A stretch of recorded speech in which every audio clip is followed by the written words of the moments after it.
ஓய்வு பெற்ற வங்கி அதிகாரியிடம் 50 லட்சம் ரூபாய் மோசடி செய்த கும்பல் குறித்து திருச்சி சைபர் கிரைம் போலீசார் தீவிர விசாரணை நடத்தி வருகின்றனர். திருச்சி தில்லைநகர் பகுதியை சேர்ந்தவர் சூரிய நாராயணன்.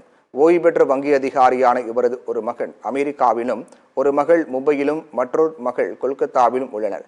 திருச்சியில் தனியாக வசித்து வரும் சூரிய நாராயணனுக்கு செல்போனில் அழைப்புகள் வந்துள்ளன. அதில் பேசியவர்கள் சிபிஐ அதிகாரி என்றும், ட்ராய் அதிகாரி எனவும், மும்பை போலீசார் என்றும் கூறி அவரை மிரட்டினர். தங்கள் மீது 2 கோடி ரூபாய் ஹவாலா மோசடி புகார் வந்துள்ளதால் வங்கி கணக்கில் உள்ள பணத்தை ரிசர்வ் வங்கி கணக்குக்கு அனுப்பும்படியும், கணக்கை சரிபார்த்துவிட்டு பணத்தை திருப்பி அனுப்புவதாகவும் தெரிவித்தனர்.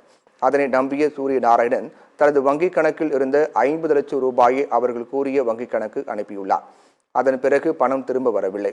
செல்போனும் சுவிட்ச் ஆஃப் ஆகியுள்ளது. அதன் பிறகே தான் ஏமாற்றப்பட்டதை உணர்ந்த சூரிய நாராயணன் இதுகுறித்து திருச்சி சைபர் கிரைம் போலீசில் புகார் செய்தார்.